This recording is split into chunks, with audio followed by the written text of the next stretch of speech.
Hi guys, Jamie Lynn from Heartfelt Horsemanship here. And I know a lot of you guys are sofa surfing through this lockdown thing, so I thought I might give you some ideas about how you could use your hands better. The idea being is if we use our hands better, we can effectively use our reins better is what I'm talking about. So we have our phases to teach with. And oftentimes our hands end up gripping the reins. So by the end of this video, I'm going to give you some exercises to do at home sitting on the sofa before you get back to your horses, and maybe you can take your horse as a lighter, more confident rider. Great. Jamie, can you tell us some things that we can practice at home? Some things that we can practice at home is we can practice having some control over our muscle. Sometimes I even do this myself sitting on a Pilates ball. So when you go through the phases, and if you're in my program, you'll know eyes, belly button, leg, rein if you need it. So I still practice that diligently when I'm not with my horses, so that way I can bring the best, most lightest rider possible to my horses. And the way that I do that is I drape myself around a Pilates ball and pretend it's my horse. I know it seems silly, but some of you guys might have plenty of time on your hands. And I start working with, if I turn my eyes, the purpose of turning my eyes to look where I'm going or look at the body part that I'm moving is so that way I can position my spine and my pelvis to get out of my horse's way to make the next step. So I will go through our Cowboy Tai Chi. If you don't know what Cowboy Tai Chi is, have a look at our Facebook page. We've got a few videos up about Cowboy Tai Chi. Seems silly, but this goes right along with Cowboy Tai Chi. Okay, so if I go eyes, and belly button, I'm going to do a disengagement. Leg. When I'm squeezing my Pilates ball, I actually try and feel about how much contact my leg makes going down the horse before my heel comes up into him to get a response. Now, it seems like something silly to practice, but most people are kind of battling, you know, if you sit at a desk all the time, you might be battling with some physical fitness issues. This is one way to get the muscle control that you need to become a better rider. Remembering that it's our responsibility to maintain our fitness so we can be better for our horses. Okay, how do you use your hands and legs more effectively? The way that I want you guys to think about this. Dreamer has a suggestion. Okay, carry on. The way that I want you guys to think about using your hands and reins more effectively is to add phases within your phases. So when I think about using my eyes, say I'm going to do a direct rein or turn, you know, think about putting my eyes over there. Now you'll notice as I start turning to my belly button, there's more weight on the seat bone. Again, you can practice this on your Pilates ball. Eyes, belly button. So inside of that, I can go eyes, 1, 2, 3. Oh, my horse responded and turned. Then I don't need to use my belly button and my leg, and I can carry on riding forward to the next maneuver that I'm going to have my horse do. When I get to my belly button, you can sit a little bit deeper, you can start pushing with your leg, and by the time that I get down to my leg, try this experiment. So if I'm going to put my leg onto turn, I'm going to curl my big toe and then my next toe, my next toe, my next toe as I put my leg on, and you'll notice that more of your leg comes into contact with your horse, or if you're sitting at home, your Pilates ball. So it's going to be eyes, 1, 2, 3, 4, belly button, 1, 2, 3, 4, leg, curling my toes, 1, 2, 3, 4. And then if I need my rein, I'll use it. Now, if you put your leg on and your horse responds at 1, you don't need to go to 2, 3, 4. That's the whole idea behind operant conditioning, and it's the most effective way of training a horse. Now, when I get to my reins phase, and that's specifically what I wanted to talk about today, is I see a lot of people and they ride around with their reins really short, and their biceps are engaged and their hands are, you know, white knuckled on those reins. And we're never going to cause our horse to become lighter if we're riding with tight fists and having to use all of our upper body strength to turn a horse. That's in fact why we use our seat and our legs to guide our horse and help drive them into a posture that they can balance for the athletic maneuver that we're asking them to do. So one way that you can play around with this idea is grab your lead rope out of the tack room, or even grab, you know, a leash, a dog leash, a vacuum cord.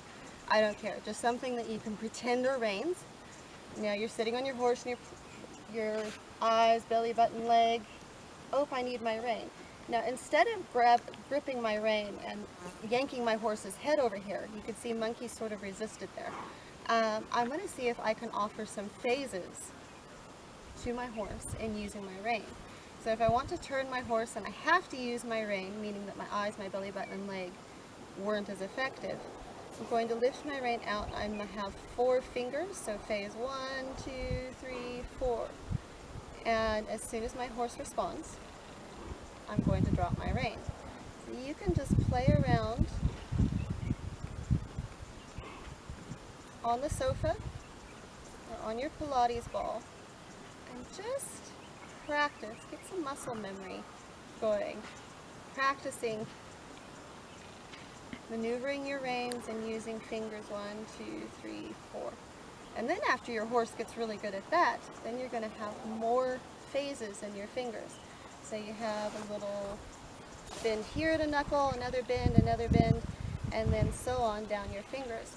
So now I really have a chance to work on lightness by closing my fingers one little knuckle and joint at a time to cause my horse to become lighter. Now if my horse flexes over here, I don't need to close my reins. I don't need to close my hands on those reins. And when you close your hands tight on your reins, you often cause your horse to brace. So even if you're just going through the basics of our anti-flight checks, and you've got tight muscles and tight hands, you are probably causing your horse to brace and starting off on the wrong foot is my thought. So to put this all together for you, eyes, belly button, leg, count those phases for me. Then if I need my rein, I don't have to grip those reins with my hands. Now you can see Monkey's quite light, and this is in fact how I developed the lightness and communication with Monkey, and the results are pretty outstanding. Okay, now with the anti-flight checks, you don't want to release on a brace until they've given a true flexion. So, and that's kind of why we have it stabbed to a certain point. We teach people stab to a set point that's the same point every single time. Yes. Can you just explain why that's different to what you're talking about now? Okay, so when we do our anti-flight checks, we're going to bring that head around here, and what we're looking for is to make sure it works. Now I'm still applying what I'm talking about when I'm doing my anti-flight checks. I'm just thinking about using my hands more effectively to get the job done and lighter. Now the more your horse races, I know this is going to sound counterintuitive, the more you're going to close your fingers slowly and the more you're going to be diligent about where you put your hand to affect each maneuver. I think crucial thing there is rhythm. I find people actually putting brace into a horse because they, let's say, will slide down, hit the brace, and they stop there. And that's basically giving a release. So if you're going to slide down one finger at a time, keep that rhythm going until your horse brings its head all the way around and their dream is and give slack, and then we give the release. So that rhythm is very important. Although we're putting in the extra phases, it doesn't mean you wait as soon as it, if we're waiting as soon as that brace comes, you're telling them the brace is the right thing to do. You're absolutely correct. So one of the things that you can be practicing at home is when you bring your rein on, you can count. Lift 1, 2, 3, slide down 1, 2, 3, bend my horse 1, 2, 3, release. Okay, I just want to ride forward a little bit so I can show from my perspective, because I don't think people can see your leg properly there. Okay, so on Dreamy I don't need to use the reins, but for that steering that Jamie is doing, so if I turn my eyes, my belly button, and I bring my leg, so you see what Jamie's talking about is I activate from the knee, then the calf, and then my heel, and Dreamy will step across.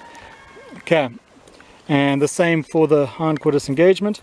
I'll look back to his hip, slide my leg back on the calf, then the heel, and then he steps his hindquarters across.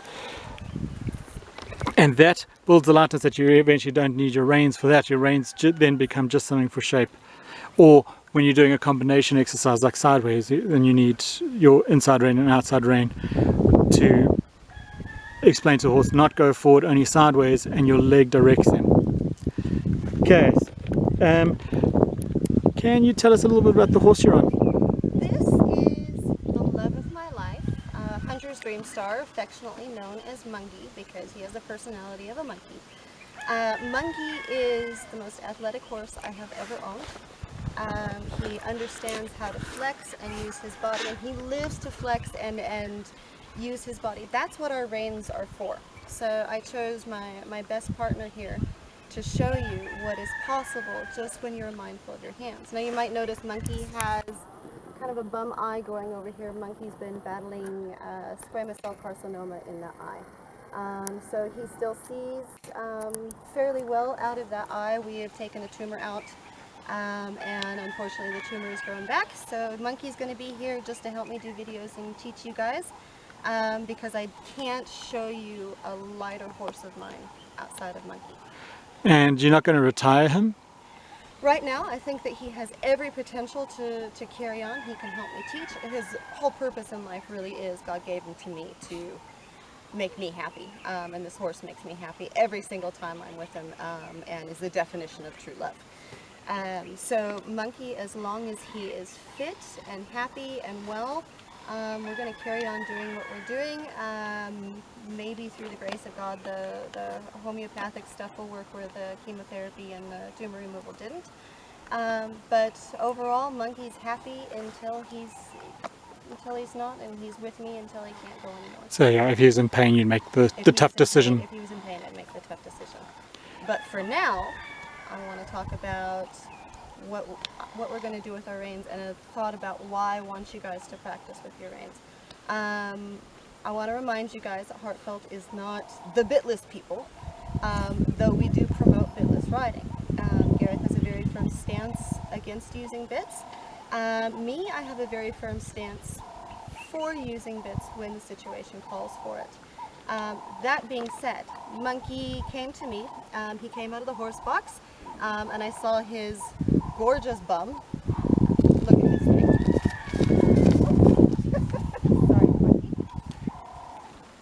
So he came out of the horse box. He had this gorgeous bum. He was supposed to come to me for training and then be sold on, and it was sort of love at first sight. And he turned out to be the most sensitive, easy horse to flex I know. Now, I'd always wanted to take him through the bridle horse process, because I think a true bridle horse is really one of the most beautiful things you can ever experience in your life when you have developed your legs and your hands, as well as your heart, to understand them and operate them appropriately.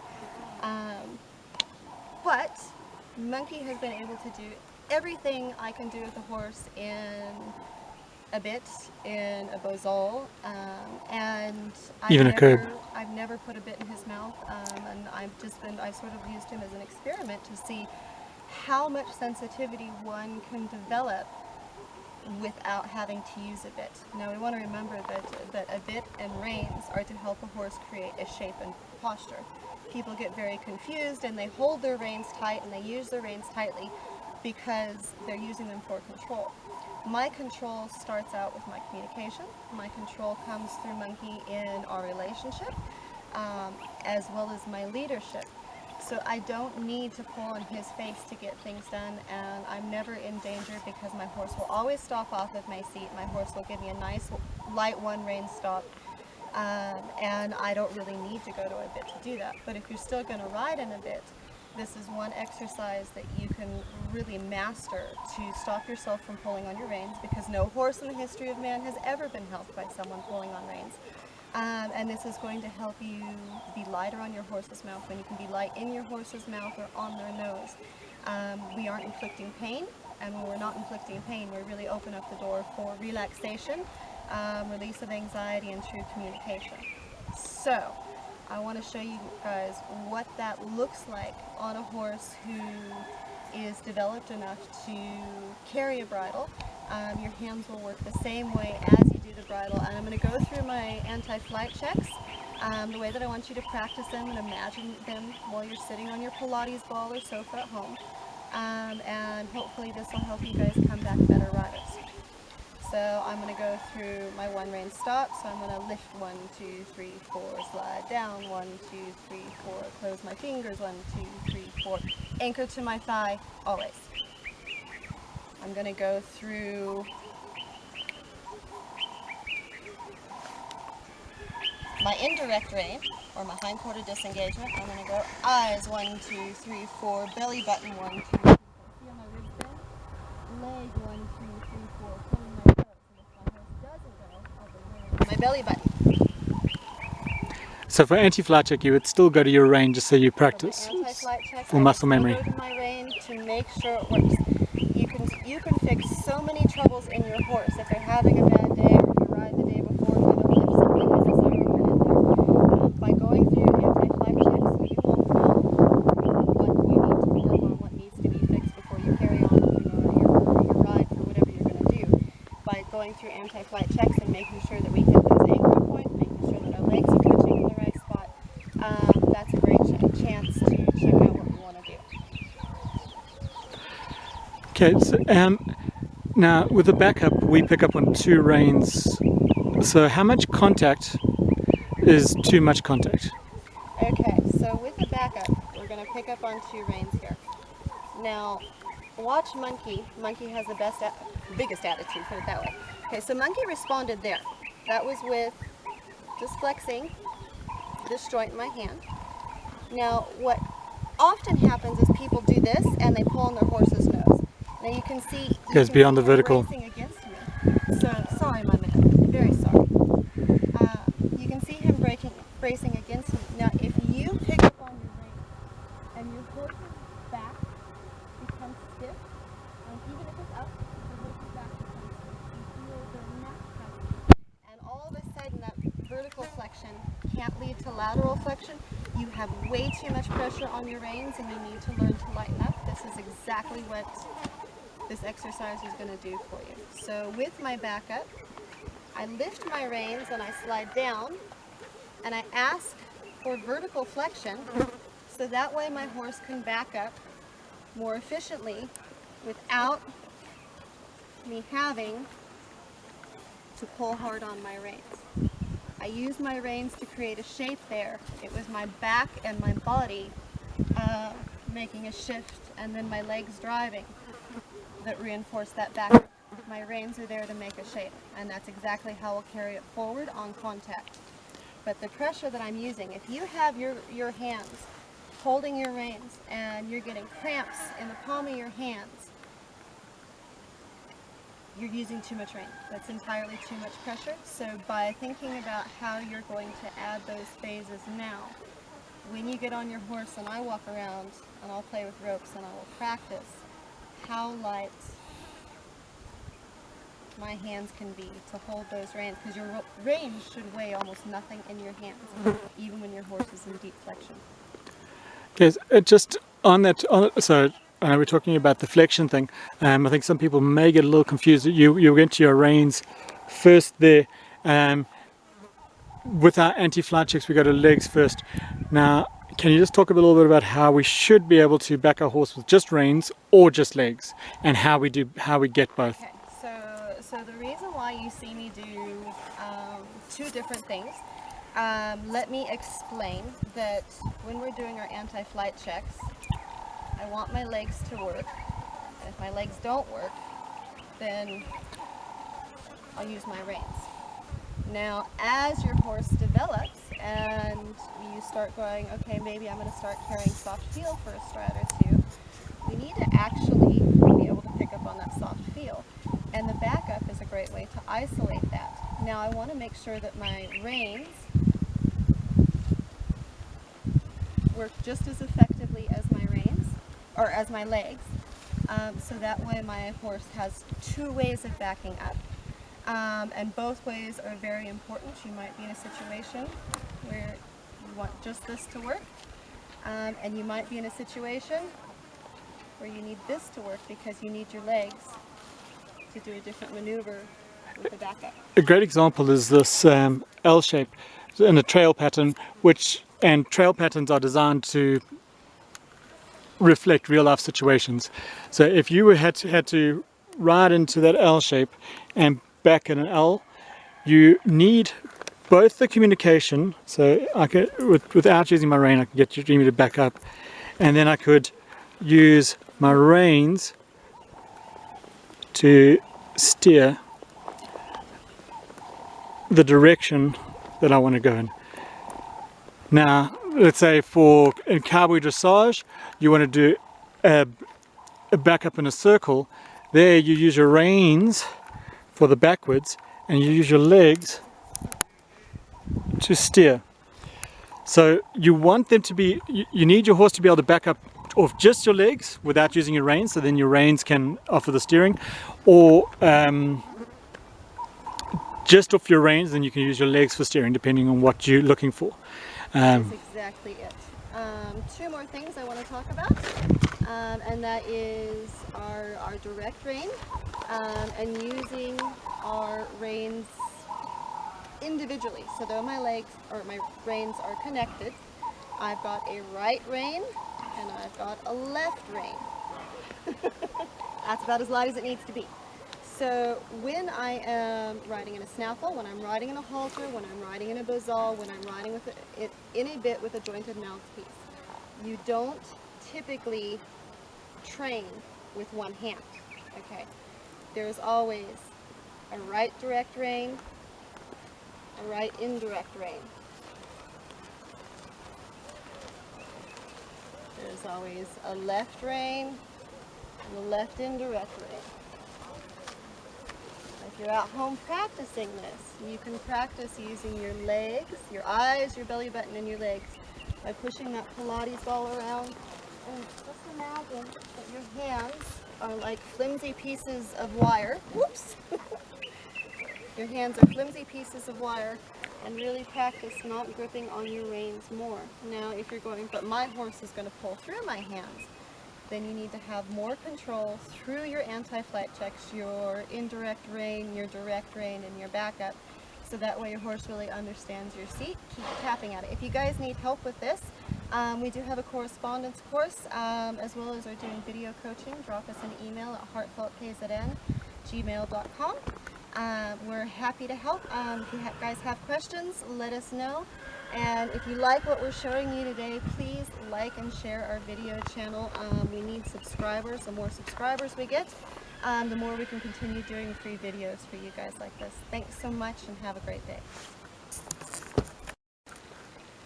Hi guys, we'll just want to remind you that we're going to put the link to the Cowboy Tai Chi video in the comment section if you haven't already found it.